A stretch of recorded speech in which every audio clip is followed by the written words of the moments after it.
Live from Washington, D.C., this is Balance of Power with Joe Mathieu. Affordability remains the buzzword in Washington. Welcome to the Friday edition as the latest inflation reading shows prices rising in line with expectations. But we also learned today that consumer spending stalled out in September. We're going to get the latest on the data, what it means for the markets when we sit down with Ed Harrison, author of Bloomberg's Everything Risk newsletter. Speaker Mike Johnson today says Republicans in the House will deliver a health care proposal by the end of next week. We'll talk it out coming up with Republican Congresswoman McClain, chair of the House Republican Conference, and with our political panel, all after a look at Wall Street. Let's start right there with the Friday trade and Charlie Pellet in New York. Charlie, how are we doing? Right now, we are higher across the board. In fact, we are on track for another week of gains on the S&P 500 index. If that does happen, it'll be 2 in a row right now. On the week, the S&P is up by just about 0.4%. What's happening today, you ask? The Dow, the S&P, NASDAQ, all advancing. Lots of moving parts, economic deals, and of course, that mega merger. Right now, the S&P up by 18 points. That is a gain there of 0.3%. The Dow up 152. Dow Industrials up 0.3%. NASDAQ Composite Index also up 0.3%, as is the S&P. The Mag 7 Index up 0.3%. Red on the screen, though, from the Russell 2000 Index of small cap shares, down now by 0.2%. Your 10-year at 4.14% this Friday. 2-year 3.56%. Gold up $9 the ounce, 42.16, up 0.2%. And West Texas Intermediate crude oil up 1%, 60.24 a barrel. While we're talking commodities, do not want to ignore silver. It is surging now by 2.7%, 58.65 right now on on silver. We've got Bitcoin tumbling 3.1%, 89,334 on Bitcoin. Deal-making news, what a big one. Netflix buying Warner Brothers Discovery in a historic combination, joining the world's dominant paid streaming service with one of Hollywood's oldest and most revered studios. It is a $72 billion cash and stock deal. We got more coverage coming up on Bloomberg throughout the day. Again, Netflix shares, they're tumbling by 3.6%. Warner Brothers Discovery up by 1.9%. Some of the other names associated with this transaction, we've got Comcast shares up 1.5%, and Paramount Skydance down now by 8.1%. So we're watching a lot of moving parts to this Netflix Warner Brothers Discovery deal. Recapping here, S&P up 18, up now by 0.3%. And for on-demand news, 24 hours a day, subscribe to Bloomberg News Now wherever you get your podcasts. I'm Charlie Pellet. Balance of Power continues right now. Once again, your host, here he is, Joe Mathieu. All right, Charlie, we thank you. Charlie Pellet, live from New York, the voice of Wall Street and the New York subway. He'll have more on stocks, bonds, and the rest of what is moving coming up about 20 minutes from now, about 1:20 p.m. Eastern Time. Here on Balance of Power, welcome to the Friday edition on Bloomberg TV and radio. Find us as well streaming live on YouTube with breaking news ahead of our conversation with Republican Congresswoman McClain. And it's something I want you to hear. This is a member of the leadership chairing the Republican conference in the House and also from the critical swing state of Michigan. We're going to talk prices and health care in just a couple of moments. First, we want to look at the data today. We'll set the baseline with Edward Harrison as consumer spending shows up little changed in September. We got new BLS data today.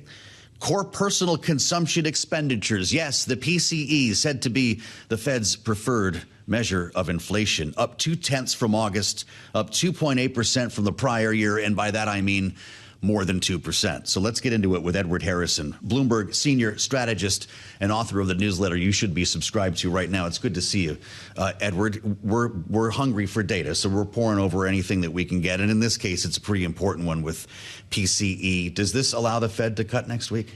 You know, Joe, the interesting bit is you kept on saying versus the August number. And here we are in December. So we're talking about numbers that are... So do they not matter? It doesn't really matter, basically. It doesn't matter. Because, you know, we've moved on from that. It's just, it's too stale. It's too stale, and a lot of things have happened in the interim. People are much more concerned about was the holiday shopping good? Right. And is the consumer, after that month-long pause in the U.S. government, still able to continue to power the U.S. economy? So when you sit down with your everything risk hat on, are you more concerned about prices today or the health of the job market?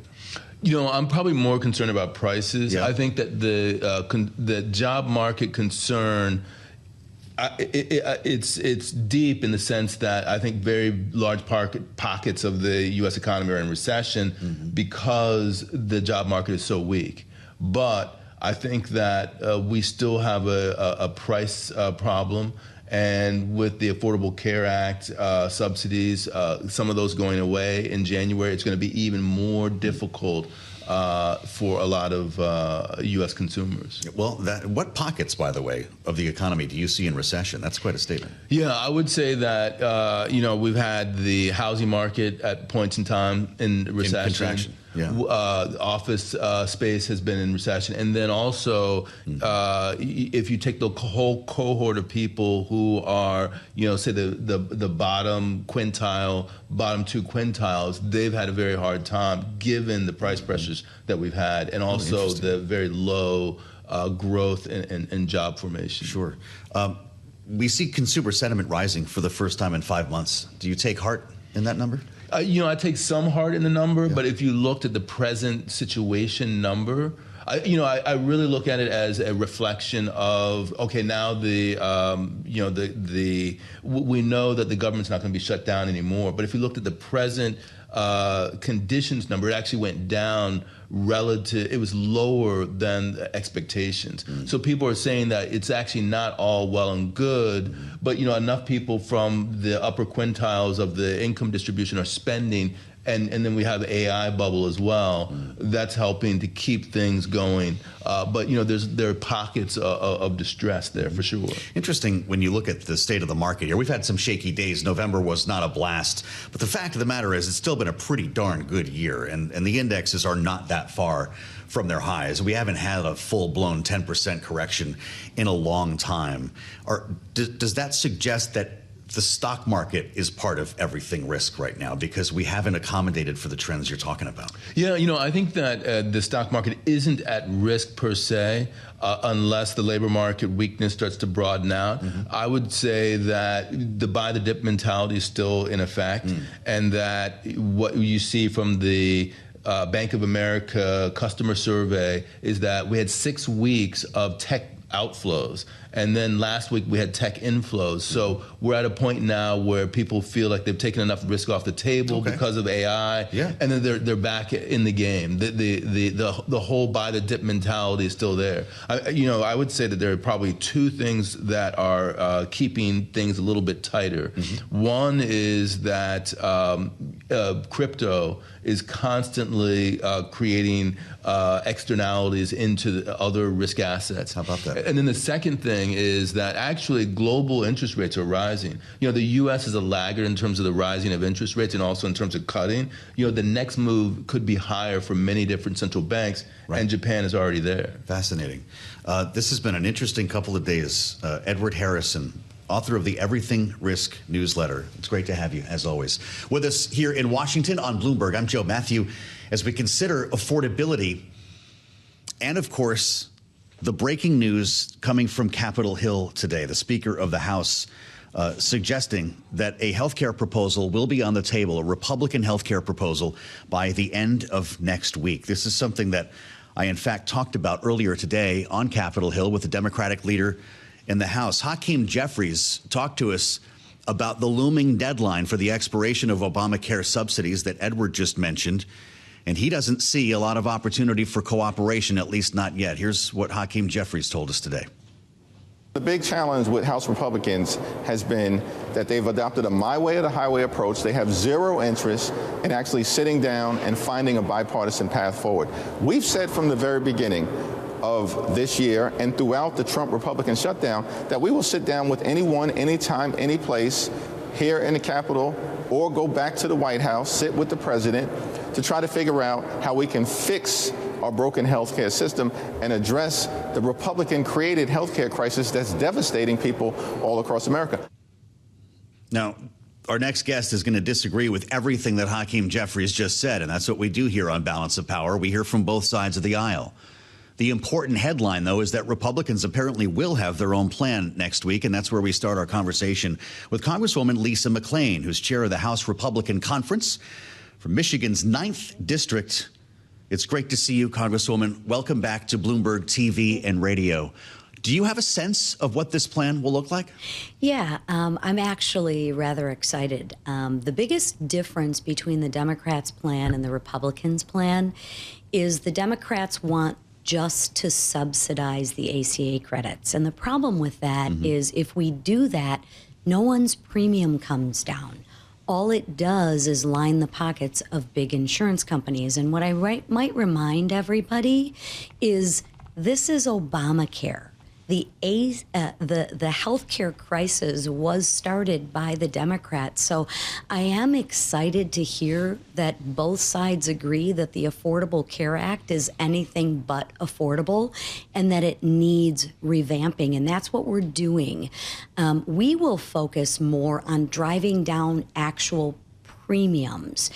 1, and 2, giving people choice. So if they get a subsidy, can they only use that subsidy for the unaffordable health care, or can they use it somewhere else? So the main differences are we are really truly focused on driving premium costs down, not subsidizing large insurance companies. Understood what you're saying in principle, but I'm curious what happens in the immediate term here. There was a bipartisan bill introduced yesterday that I'm sure you know plenty about. We talked about it with Hakeem Jeffries this morning. The Gottheimer-Kiggins bill would actually extend Obamacare subsidies for 1 year while also reforming the plan to add some collars around eligibility. Will we need to see a plan something like that so there's not this so-called Obamacare cliff or healthcare cliff that's looming at the end of the month? Yeah, listen, we want to make sure that everybody who wants to keep their Obamacare plan can keep their Obamacare plan and that it's affordable, right? We both agree and both sides agree on affordability. But I think you're going to see, we have a menu of options. And what we're going to have to see is how do we thread that needle to make sure that premiums are down, that things are affordable, and that we eliminate the waste, the fraud, and abuse. Because I do believe that both sides also agree that somebody making $600,000 a year doesn't really qualify for the subsidies or the tax credits. So that's what we're focused on working on. I am an optimist by nature, and I've been in those meetings with the speaker and with the heads of our committees, and you will see a plan that will be put on the floor. There's going to be a lot more work to be done, but it will be a good start. Fascinating. President, while we're talking about affordability, says he's got an issue with that word. He calls it a Democrat con job. What does he mean? Yeah. Well, I think if everyone were to take a look at what got us here, let's take a look at the past 4 years. Under Biden, inflation was sky high, upwards of 9%. It's down now less than 3%. He shut off all of the oil and gas in the United States, made that more difficult. So if we talk about the affordability crisis, the root of that, not to mention the trillions of dollars that his Inflation Reduction Act put in place and insurged into the economy, it made things very unaffordable. And we are in a recovery period now, and I think you see progress on that, right? Gas prices are down, heating prices are down, mortgage rates are down. So we're beginning, inflation is down. So we're beginning to recover, not to mention what's going to happen in 26. If you listen to Scott Bessent, which I happen to agree with, the economy will be jump started with higher wages, no taxes on tips, no taxes on overtime, less taxes on Social Security. Those are all positive things that puts more money in the people's pockets and drive wages up. That's all a positive, while avoiding the largest tax increase in history with the working families tax cuts. I want to hit you in your backyard here, Congresswoman, and talk cars while you're with us. The Trump administration has begun the process of easing fuel economy requirements, CAFE standards, as they're called, for new vehicles. I believe you were standing right next to him in the Oval Office when this was announced just the other day. And that's not the only thing that he announced, Congresswoman. Let's go to the White House and listen to the president from earlier this week. My administration has taken historic action to lower costs for American consumers, protect American auto jobs, and make buying a car much more affordable for countless American families and also safer. Just about everything is down. You know, this whole thing is, they use the word affordability. It's a Democrat hoax. They're the ones that drove the prices up. I think affordability is the greatest concept. When they use the word affordability, they never say anything else. You were standing right next to him at that event. What are you hearing from automakers in your state? What does Mary Barra say? What does Jim Farley say about the CAFE standards? They were all in town as part of this. Will this, in fact, lower the cost of a car? Yeah, listen to what the automakers say, the people that actually are building the cars. They are extremely excited about it because it's less regulation and it makes the car more affordable for the average American. There is, I think, roughly about $16,000 to $17,000 per employee that these automakers are spending because of regulation. And the more regulation you put on manufacturers, on people, that's passed right down to the consumer. So they're excited on twofold. One, that they can produce the automobiles more affordable, and two, that they produce an actual automobile or a product that people want to buy. So they're extremely excited about it. Don't take my word for it, take theirs. Well, so I want to pick up on something you just said, because I always hear that Americans want to buy big cars. We love our SUVs. We love our F-150s. I can't even park in the garage half the time because there's so many big trucks down there, Congresswoman.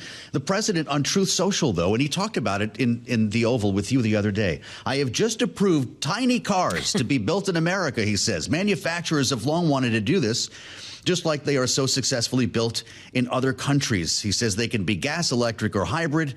Very near future, inexpensive, safe, fuel efficient, and he says, quite simply, amazing. Start building them now. What are these tiny cars that are coming? Yeah, I haven't seen the tiny cars, but I think what the president's trying to do is actually give the consumer choice, the American people choice. If you want a big F-150, you can have one. If you want to drive a small, tiny car, you have that opportunity and you have that choice as well. No different than if you want to buy an electric car or a hybrid car, you can. Yeah. But if you want a gas-powered engine, you can too. So we are all about, and the president is all about, we don't want to tell you what to do, when to do it, how to do it. We actually believe in people, and people can make the right decision. We don't need big government telling us what to do and what to buy and how to buy it. I've got you pegged for, I'm just blue sky in here, Escalade driver? What do you have in the garage, Congresswoman, in the state of Michigan? I have an old GMC Yukon. That's what I drive, and it's great. Driving a Yukon. Yep. I have four kids, and they all have spouses. So when we all get together, it's a good vehicle to put the whole family in. You can't drive that thing around New York. I mean, you can, but good luck while you're up there. It's great to have you back with us. Live from World Headquarters in New York, that's Congresswoman Lisa McClain, who's chair of the House Republican Conference. We've heard from Hakeem Jeffries, the Democratic leader in the House, now the woman who runs the Republican Conference, to give you a sense of exactly what the conversation is like. Next week's going to be a doozy. We could have a vote in the Senate on a Democratic health care proposal. We'll get a look at what Republicans have up their sleeves as well. That's why we do this every day, live from Washington. I'm Joe Mathieu. This is Bloomberg TV and radio.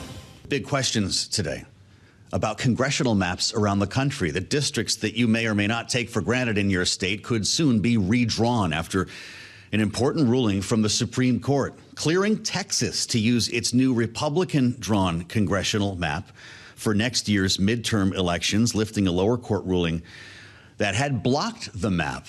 Not everybody saw this coming, although we have been waiting for this ruling, and it's something that I talked about earlier, the effort to redistrict, which, by the way, some Democrats have taken up in their states. Look no further than California and Prop 50. We talked about it with Hakeem Jeffries, the Democratic leader in the House. Listen. Republicans know that if the elections were held today, they would lose. That's the reason why Donald Trump has decided to engage in this extreme effort to gerrymander congressional maps all across the country, and it's very unfortunate. Our view is that we're not going to unilaterally disarm, and we have to ensure that there's a fair map nationally across the board so that it's the voters who get to decide who is in the majority after the November 2026 election. Part of the challenge with Republicans is that they've broken all of their promises. So it's open season on redistricting, and that's where we start today with our political panel. Bloomberg politics contributor and Republican strategist Rick Davis is with us, partner at Stonecourt Capital, joined by Yemisi Egbewole, former chief of staff advisor of the Biden White House, Democratic strategist, and the founder of Podium Strategies. Yemisi, what do you think about this? Gavin Newsom wasn't waiting for the Supreme Court to rule. Should other blue states do the same? Look, Gavin Newsom knew what we all knew, was that a conservative Supreme Court would eventually rule in the president's favor on this. And I think that other states are going to follow. Now, I think it's going to be tricky. Some Democrats have already raised a little bit of an alarm saying this might be a race to the bottom. Yeah. But there are other folks in the Democratic Party that are saying we're already at the bottom. So I think this is going to give some division to the Democratic Party, but it's looking like Texas is definitely getting more red. Well, that's right. Will states around the country other than California get more blue? I think some states like Illinois. Yeah. I mean, Illinois, and we have to think about New York as well. And who runs those, right? Maryland, you've got Governor Wes Moore, yes, right? We've got Pritzker over there. We might see if Shapiro does something. I mean, these are also people that are looking at 2028. This is beyond just a redistricting for some of these folks. Gavin Newsom pushed Prop 50 because he saw what happened in Texas, but also because he has political ambitions of his own. And so we have to factor that into how some states will play it. Absolutely right. What are you thinking about this, Rick? Will Democratic governors like Wes Moore, who have been a little gun shy to start redrawing congressional maps in the middle of a cycle, be suddenly convinced by this ruling? Well, I'm not sure there's anything in the ruling that'll actually convince them other than it's fair play now to change your redistricting in midstream. I mean, basically, this ruling ruled against the district court because it said they were trying to actually change the changed redistricting in midstream, and that it was too late to do that. They didn't rule on race, and they didn't even rule on the politics of redistricting. So I don't think that's going to change anything. I think it's open season. It's advantage Republican. There are more states that Republicans can just have the legislature do it and not have to take it to a referendum like they did in California.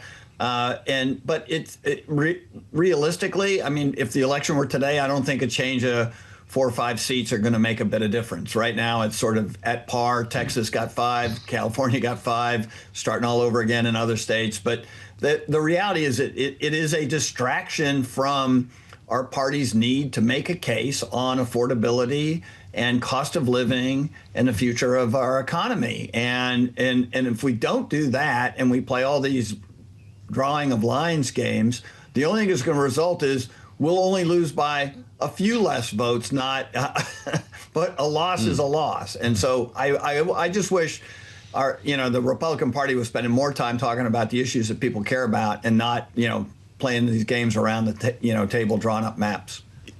Understood. What do you see in terms of trends outside of redistricting, Yemisi, coming off of Tennessee the other night? Trump plus 22 district, you saw what happened. The Republican won by single digits. And so you've got strategists running around town saying that's 35 seats for Democrats in the midterms if that trend continues. Why would you need redistricting anyway? Well, I think some folks still want to bolster up their bets a little bit. I mean, look, we can look at Tennessee and say that is concerning for Republicans that she was able to get that close. But also Democrats have to own a little bit of candidate quality here. Okay. She was able to get close, but I do think a moderate would have been able to get a little bit closer, especially in those suburban areas. Mm-hmm. We can have deep blue cities like a Nashville and New York City, but they're different shades of blue. Mm-hmm. Nashville is not the same blue as a New York City, and somebody running as a Zoran or an AOC does not work below the Mason-Dixon line. And I think that was a test to prove it. Candidate quality is going to matter so much for the midterms, and if folks don't start getting more to the middle, we're going to see some issues. Oh, that's why they were labeling her the AOC of Tennessee, right? Right. It Donald works Trump as a negative. says she despises country music. Look at that. She lost. But the result was, according to many Democrats, not only a moral victory, but an indication that the electorate is bending your way. is the electorate bending our way, or are Republicans just not as engaged? I think we do a better job at firing up the base and getting people out to vote. Well, that's an honest reply. Yeah, and I think Trump also helps in our favor. All you really have to do is play some of his sound bites, and it can get some people out. There's sometimes in the Democratic Party, it helps to have a common enemy, and Republicans don't have that as much. But I wouldn't say that this is just a positive and our foot is on the gas pedal and we're raging ahead. I think it's just a cautionary tale. Interesting. Rick, you've talked before in these conversations involving redistricting. You've talked about or gerrymandering, I should say. You've talked about dummy mandering, and I wonder how many states are going to find themselves in the process of redrawing maps and maybe regretting the final product. Yeah, I think this is something that you can take away from the Tennessee 7 and also the elections in November in Virginia, New Jersey, and elsewhere. And that is when Donald Trump's name's not on the ballot, you have a substantial decrease in a pool of voters who are willing to turn out on Election Day. Democrats have a different demographic. Their demographic is more urban and suburban and more college educated, and they just turn out more frequently. It's just a fact of, demographics. And so if I'm a Republican candidate living in a rural district and I'm looking at those numbers, I'm trying to figure out, like, what in the world can I do to get these guys who historically never show up in a midterm election to turn out? And now I've got even a more diluted district, because my digital list was bright red when we started redistricting in Texas, and now I've got like a few less Republican voters because we created 5 more districts in my neighborhood. And the dumbing redistricting is a real thing, and they got to worry about that. Well, it's good logic that Rick brings us here, and maybe the answer, by the way, for that candidate would be we saved your health care, because Democrats and Republicans will be called to task when it comes to the expiration of Obamacare subsidies. That's set for the end of this month. Yemisi, we've talked today with Hakeem Jeffries and with Lisa McClain, who confirmed that Republicans are going to drop by the end of next week a health care proposal in the House. Are we going to meet this deadline? Okay, I'll believe that when I see it. Members of Congress are like students who always push back the deadline and tell their teacher they're turning in the homework. Got a big deadline here, though. It's a huge deadline, and I don't think Congress has really shown itself this year as being a unit that meets the moment for the American people. So I hope they don't back themselves into a corner here. I'm glad that it introduces the conversation more about health care. And going into next year, we're going to see more people start to talk about Obamacare and why it is that you do need subsidies for it. I think we have to take a larger look at what is a landmark legislation for the Democratic Party, because we've run on health care, we've won on health care, but now we need to re-examine our health care. Well, you heard Lisa McClain, Rick. She tells us that Democrats have finally admitted that the Affordable Care Act is not affordable and we need more subsidies. And we've heard that from a lot of Republicans. What will the Republican plan look like? And might it resemble that bipartisan bill that dropped yesterday, a 1-year extension with new limits on eligibility? Yeah, I think the extension is sort of like the one common ground. Everybody's going to want to get this off their back. The last thing any Republican or Democrat wants is a lot of people getting thrown off the rolls without some kind of soft landing. That being said, I think everyone also agrees that there needs to be substantial reforms. A lot of these subsidies were put on during the COVID era to soften up the impact of COVID. COVID's over. The economy doesn't need that. And now what are we going to do about these folks who've been able to buy less expensive insurance because of it? We don't want them to have to spend more money on insurance. What we want is, insurance reform and reform on, who is actually going to be eligible for these things so that the cost can be brought down.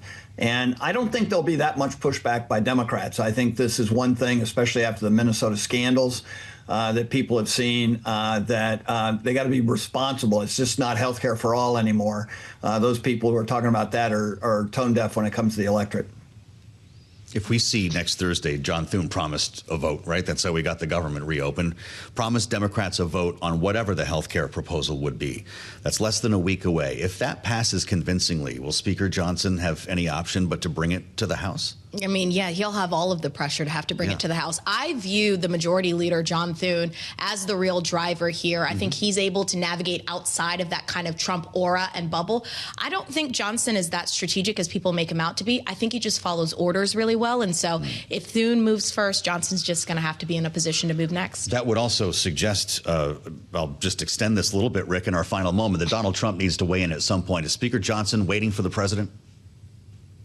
I think Speaker Johnson's waiting for the president, but I think Thune is too, in the sense that Thune is not going to do anything that isn't going to have the full, presidential backing. And by the way, that then ensures that he gets what he needs out of the House, because Johnson's not proven that he's willing to buck the president on anything. So as the president said the other day, he has two jobs, both Speaker and as President of the United States. And I think Thune understands that completely.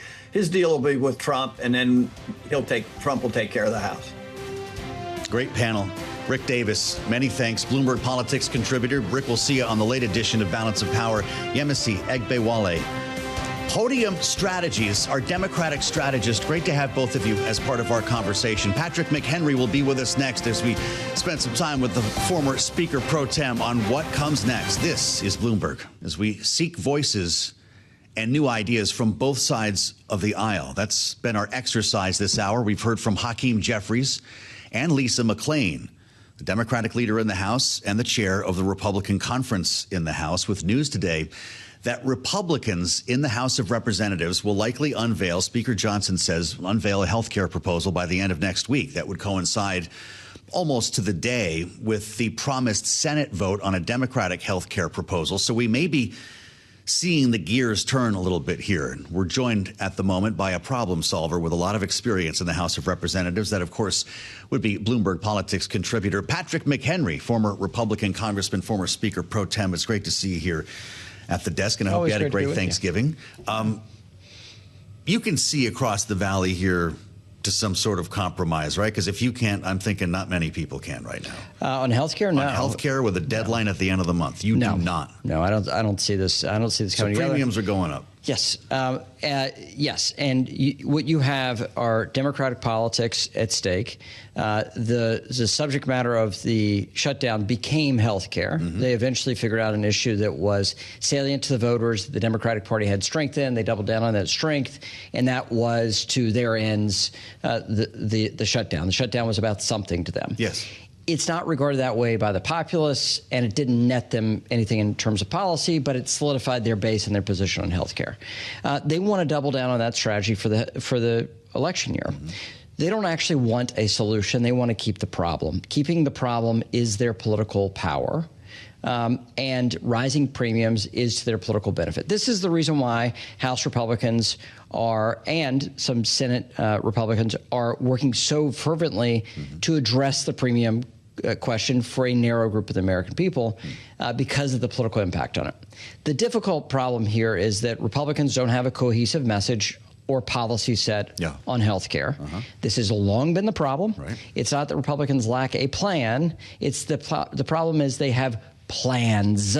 They have lots of them, and there's no cohesion around any one that is the Republican response. So they find themselves in this pretty hopeless situation of trying to get together enough of the party around a plan. They're not going to get everyone, and I have a very difficult time seeing them originate a bill out of the House to send it over to the Senate that is a Republican-only vote. They need Democratic support. The Democrats just want to extend existing failed policy, but that's what they want to do. That's their political power is around. But you're suggesting they don't, in fact. You believe Democrats are that Machiavellian that they'd like to see premiums rise so they can win the House back in November. So they have a vote on health care, and they chose a 3-year extension as their request. It is a greedy request. A 1-year extension should suffice. That should be their offering, and victory should be their goal. But through compromise, could it not end up being a 1-year extension? You start with what you want, and you end up they've getting what you pared this can. down from about a $700 or $800 billion request to keep the government open for 6 weeks, down to a 3-year extension of policy that no Republican voted for. Extending Obamacare.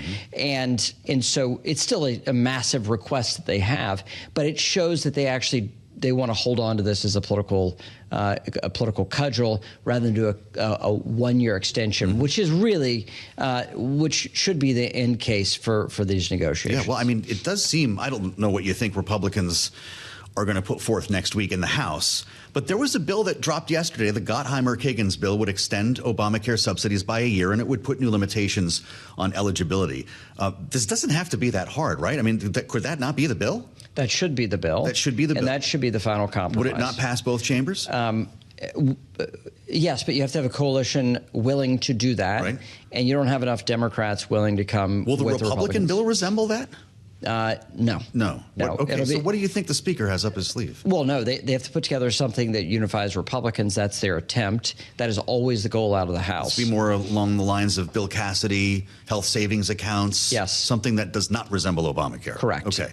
And also doesn't fix the problem. So then we have a collision next week. We go off the cliff at the end of December. And do I keep going and then we shut down at the end of January? Oh, no, because the dynamics around the shutdown on an election year are different than what the Democrats just experienced. So this is now about getting the government funded, and they'll move on with that. Okay. They will keep the health care issue, though. Man. That's how I think this thing nets out. It's going to be a brutal year for people. The premiums are really up. Quadruple in some places. They just drop off the rolls in that world. Yeah, right? but this is 10 to 15 million people. It's a serious number. These are disproportionately red states, and there is opportunity for the state legislatures to fill these gaps. Okay. It is not fully up to the federal government to respond here. Yeah. So this isn't a potential. This isn't a necessary disaster for the people that would experience these healthcare premium increases. Nor is it premium increases the end of their access to healthcare. Yes, sure. But it is being described that way. And so Republicans have a political issue. Democrats have a political issue. And this is the collide and the reason why the compromise is unlikely to happen because the political importance of that issue at the election box benefits the Democratic Party. All under the banner of affordability, right? This is all one issue. The president calls affordability a Democrat con job, which they're turning into commercials right now. What does he mean by that? What he means is the feel of the economy is largely driven by discourse. Republicans think the economy is going pretty well, and Democrats think the economy is going pretty poorly.